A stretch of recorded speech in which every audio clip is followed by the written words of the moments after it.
संत आणि वसंत मध्ये एक साम्य आहे. जेव्हा वसंत येतो तेव्हा प्रकृती सुधारते आणि जेव्हा संत येतात तेव्हा संस्कृती सुधारते.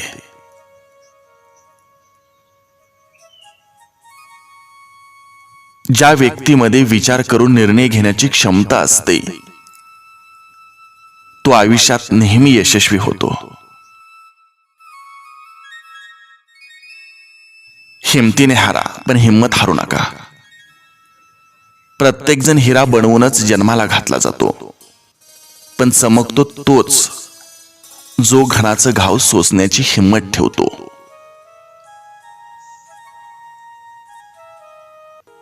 खेळ शिकायचा असेल तर बुद्धिबळाचा शिका, कारण त्यात एक चांगला नियम आहे.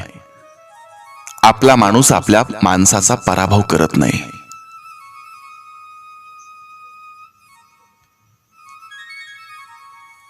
संयम ठेवा आणि कधीच हार मानू नका. मोठ्या गोष्टी घडायला वेळ लागतोच.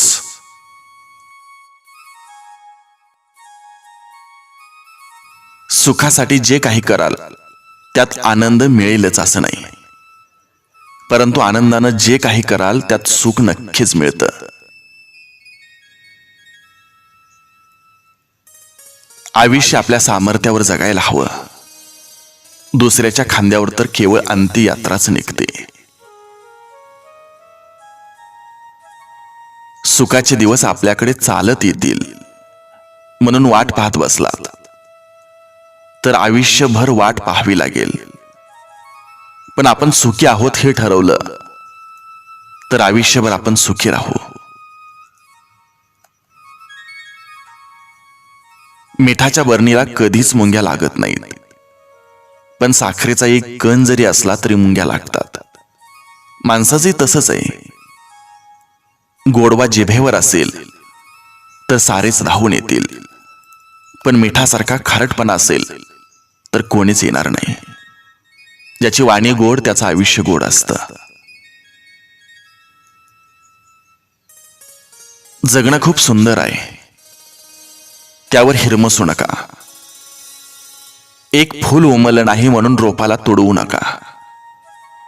सगळं मनासारखं होतं असं नाही, पण मनासारखं झालेलं विसरू नका. सुटतो काही जणांचा हात न कळत, पण धरलेले हात सोडू नका.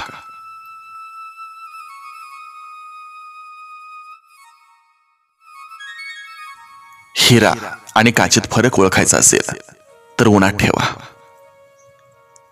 जी गरम होते ती काच आणि जो थंड राहतो तो हिरा. आपल्या आयुष्यात कितीही संकट आली तरी थंड राहा, कारण संकटात जो स्वतःला शांत ठेवून संकटावर मात करतो तोच खरा हिरा ठरतो. आयुष्य प्रत्येक दिवशी आपल्याला नवं कोरं 24 तास देतं. आपण त्यात भूतकाळाशी झगडत बसायचं की भविष्याचा विचार करत बसायचं की आलेला क्षण जगायचं हे आपणच ठरवायचं.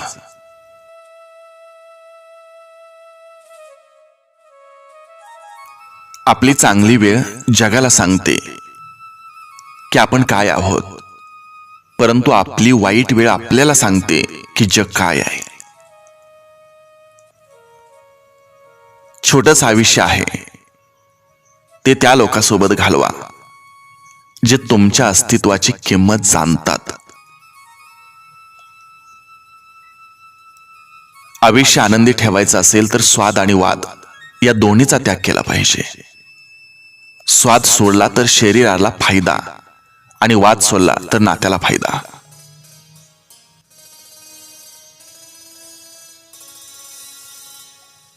भलेही स्वतःची प्रगती कमी झाली तरी चालेल, पण माझ्यामुळं कोणाचं नुकसान व्हायला नको. ही भावना ज्या माणसाजवळ असते तोच माणूस योग्य अशा प्रगतीच्या वाटेवर असतो.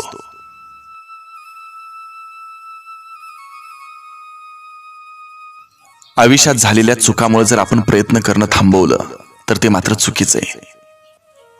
त्या चुकातून शिकणं आणि पुढे जाणं म्हणजे आयुष्य आहे. स्वतःला असं तयार करा की तुमच्या विरोधकाला तुमचा पाय खेचण्याऐवजी तुमचा हात पकडून पुढे जाण्याची इच्छा निर्माण झाली पाहिजे. बोलण्यापूर्वी शब्द आणि पेरण्यापूर्वी बी कोणतं वापरणार याचा जरूर विचार करा. नंतर विचार करण्यात काहीच अर्थ नाही, कारण परतावा तोच मिळेल जो तुम्ही वापरला आहात. बघण्याची नजर प्रामाणिक असेल तर नजरेला दिसणारी प्रत्येक गोष्ट सुंदर दिसते. स्वतःच्या चुका लपवून आणि दुसऱ्याच्या चुका दाखवून आपलं व्यक्तिमत्व सिद्ध होत नसतं. सुरुवात नेहमीच छोटी करावी, पण शेवट मात्र एक सोहळा बनला पाहिजे. आयुष्यात सावकाश चाला, काही हरकत नाही, पण चालताना असं चालायचं की आपल्या कर्तृत्वाची आणि मन मिळावू स्वभावाची, आत्मिक समाधान लाभलेल्या मनाची आणि दैदिप्यमान यशाची सोन पावलं सदैव मागे उमटली पाहिजेत.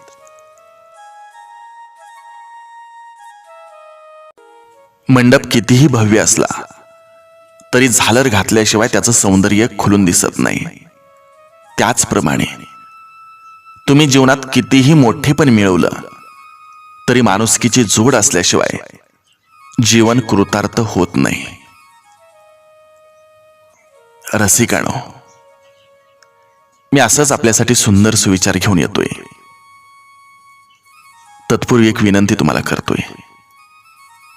जर आपण हा यूट्यूब चॅनल सबस्क्राईब केला नसेल तर प्लीज सबस्क्राईब करा आणि असंच सुंदर सुंदर विचार ऐकत चला. भेटूया एका सुंदर विचारासह. तोपर्यंत जय हिंद, वंदे मातरम.